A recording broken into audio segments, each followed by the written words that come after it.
Wili-wili at walang kamatayang kwento ng Florante at Laura ay nagsimula sa isang madilim at mapanglaw na gubat.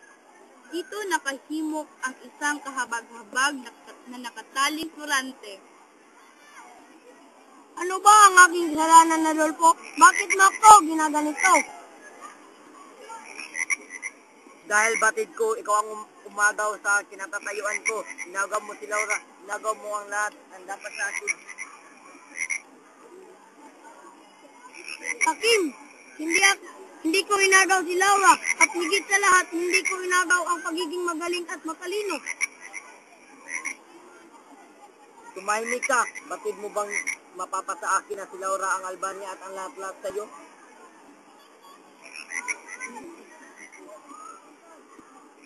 Taksil, walang awa! At nang tuluyan ng umalis si Rodolfo, si Florante naman ay pilit na humihingi ng tulong galing sa bathala. O aking bathala, nasaan ang iyong awa? Pakiusap, tulungan ninyo ako. Sandaling nanahimik si Florante at matapos manahimik ay sumigaw ulit siya. Paalam na Albania, paalam na Ama, paalam na Laura. Sa naturang gubat ay nagkataong may naglalakad na isang Moro. Ang nakataling Florante na sumisigaw ay narinig niya, kaya dali-dali niyang tinunton ito. Dalawang leon ang kanyang naabutan. Pigilan niyo siya. Tinuluyan na niyang pinatay ang leon at agad kinalagan si Florante hanggang nanumbalik ang lakas ni Florante. Sino ka?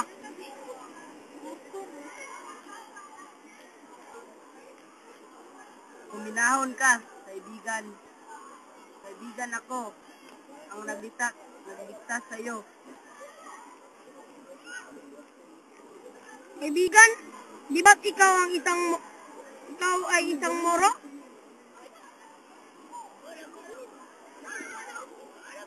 Oo, tama ka. Ngunit, kailangan kitang iligtas. Papasensyahan mo na lang ako, kaibigan. Salamat na pala. Mabuti pat, sumama ka sa akin. At tayo'y magpapahangin sa may dakong roon. Habang sila'y naglalakad at unti-unting lumiwanag ang ulap, ay nagkatuwaan sila.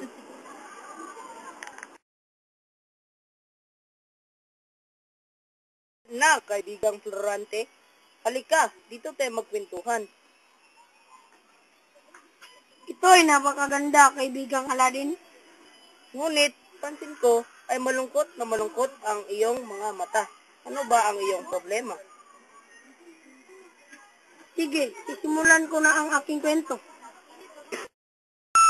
Tulong! Ano po, Prinsesa Fresca? Hindi nagdalawang isip si Minalipo na patayin ang brethren. Maraming salamat, Minalipo. Walang anuman po, Prinsesa Fresca. Ikaw ay napakabait, aking pamangkin. Buti naman at walang masamang nangyari sa iyo, kaibigan.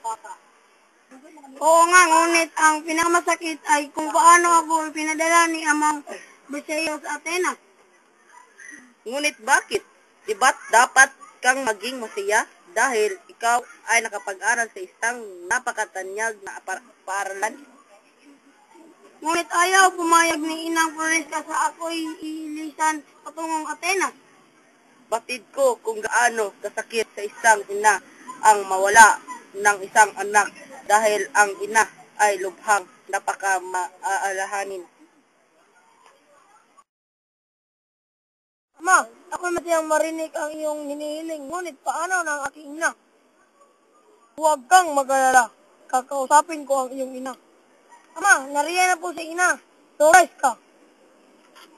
Briseyo, Florante, batid ko ang inyong pinag-uusapan.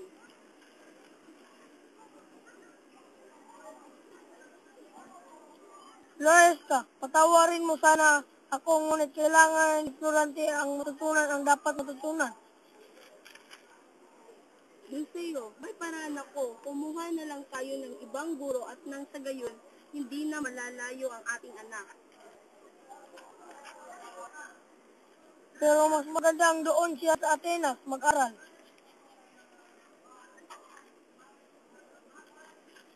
Tuluyan nang umalis si Duque Briseo. Ina, sana, ako'y di na.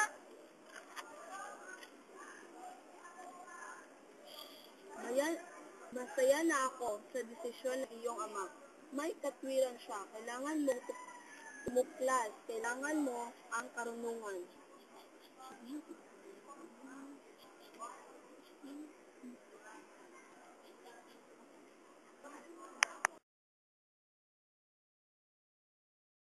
Ang nangyari sa iyo, kaibigan. Oo, Aladdin. Mga luho ang namagitan sa amin ni Ina. Nang ako'y huling na maalam sa Albania at naging sa akin mga magulang. Ang aming mga puso tila nawawasak. Ang huling sinabi ni Ama ay Briseo. Nasa pagtitiis ang tagumpay. Nasa pagtatyaga ang kaginhawaan.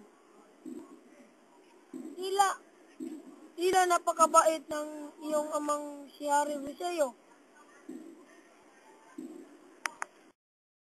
Matapos ang paglalakbay, ay sinalubong agad siya ng gurong si Atenor at pamangking Minandro.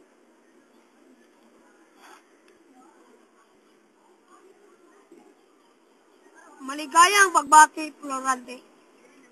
Athena. Salamat po, Ginoong Antenor. Florante, ito ang aking pamangkin na si Minandro. Maligayang pagdating, kaibigan. Salamat, kaibigan Minandro. Halika at ipapakilala kita sa aking mga kaklase. Nakilala ni Florante ang kababayang si Adolfo, ngunit ang hindi niya alam, magiging mortal na kaaway niya ito. Isang pagtitipon ang pinatawag ni Antenor upang magkaroon ng pagsasadula ng trahedya ng dalawang apo. Si Florante ang mangunguna bilang Polonis at Adolfo bilang Eliocles. Ikaw ang umagaw ng kapurian ko! Dapat kang mamatay! Adolfo, tigil mo ang iyong kaibangan. Di pa nagsisimula ang pagsasadula. Tinayo ni Minandro si Florante at umalis. At makalipas ng ilang oras, nagsimula na ang dula-dulaan. Hindi nagtagumpay si Adolfo sa kanyang binabalak. Dahil nailigtas ni Minandro si Florante.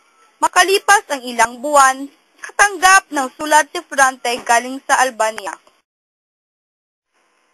Florante, sulat galing sa Albania. Lumisan agad si Antenor. Hindi, ina. Nangako kang hintayin mo ako. Florante, huminahon ka. Kaibigan, wala na si ina. Mahigit 2 buwan pang nanatili si Florante sa Atenas, hanggang dumating ang panahon na bumalik siya sa Albania, kasama si Minandro. Anak, halika na. Briseo, sino siya? Siya ang aking anak. Ang binata sa aking panaginip. Pinagkaloob kong ikaw ang mamuno sa kanila. Salamat po, Haring Lanseo. Kung gayon, tulungan mo ang iyong ninuno doon sa Crotona. Makakaasa po kayo, Haring Lanseo. Ngunit, sino po ba ang magandang binibining na sa hardin? Siya ang aking anak. Maiwan mo na kita at mag-usap lang kami ng iyong ama.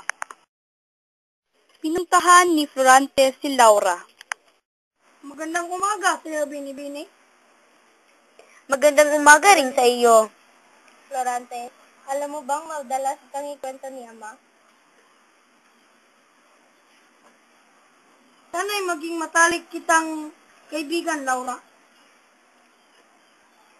Ngunit ilang araw na lang at aalis ka na rin. Halika, Laura, pumasok na tayo.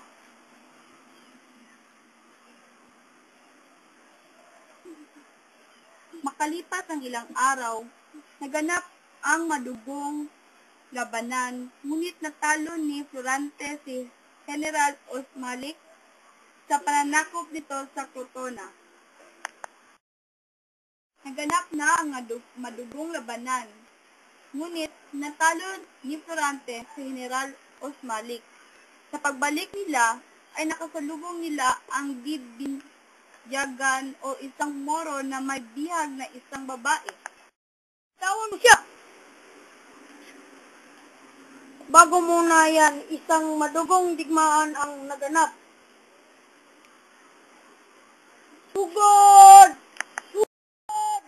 Sugod! Niya si Laura sa labanan sa mga Moro. Salamat, Florante. Ngunit, mas kailangan ka ng Albania. Dinakip nila ang aking ama. Iligtas niyo siya. Oo, Laura. Mga kawal! Makalipas ang ilang linggo, nanalo ulit sila. Matapos noon ay pinadala na naman ni Haring Leonceo si Florante sa Itolia upang tuluyan ang pinsang si Minalipo sa laban ng mga Turko. Naganap na naman ang madugong labanan at nagwagi sina Florante laban sa mga Turko.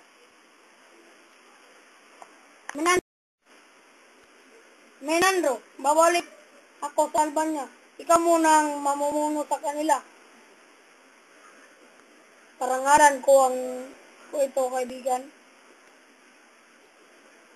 Pumunta si Florante sa Albania ng mag-isa. Balik ko sa Albania.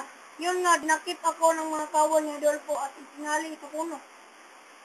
Napakasakim niya sa kaya nga ala, kaibigan.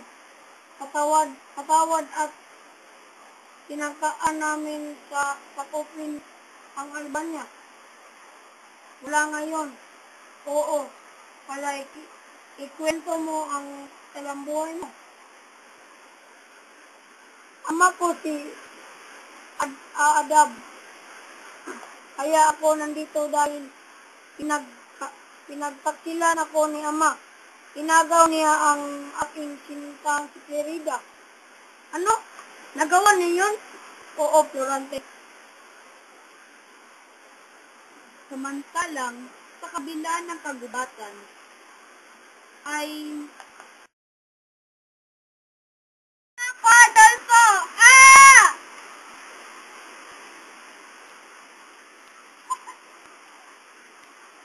Tumahimik ka, Laura.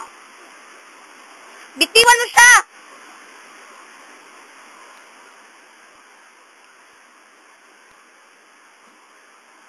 Walang titigil sa akin. Sa kasiktiman ni Adolfo ay pinana siya ni Clarida.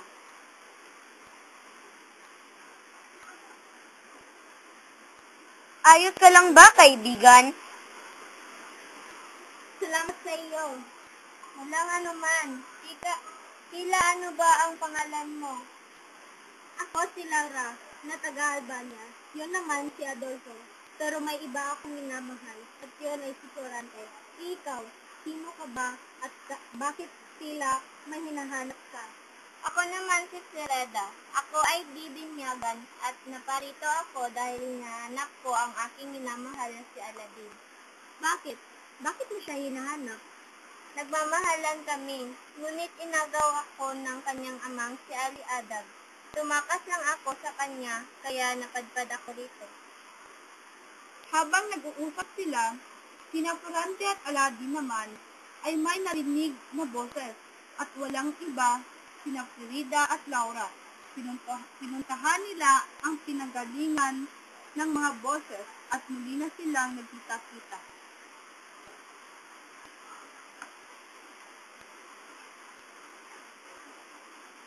Nerida, mahal ko! Alvin! Laura! Laura! Oh, Florante ko, salamat at ligtas ka.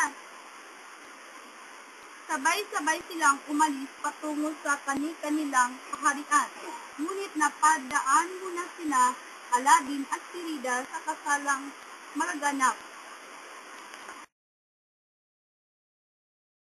Mabuhay ang bagong hari! Mabuhay! Mabuhay ang bagong kasal! Mabuhay! Habang nagkatuwaan, na maalam na sina Florida at Aladdin sa kanila. Kaibigan, aalis na kami. Salamat sa iyo, kaibigang Aladdin. Ginawa ko lang ang tungkulin ko na iligtas ka. Sige, aalis na kami, babalik na kami sa Persia upang mamuno roon. Ngayong wala na si Ama, wala na ang mananakop ng kaharian nyo. Salamat, kaibigan. Kung may oras ka, sana bumisita kayo rito at handa kaming buksan ang pinto para sa inyo. Makakaasa ka, kaibigan. Aalis na kami. Paalam, Laura. Paalam din sa iyo, Florante. Sandali. Salamat, Florida. Walang anuman yon. Tuluyan na silang umalis at dito nagwawakas ang masayang kwento ng Florante at Laura. God gave me you to show me what's real, and there's more to life than just how I feel, and all that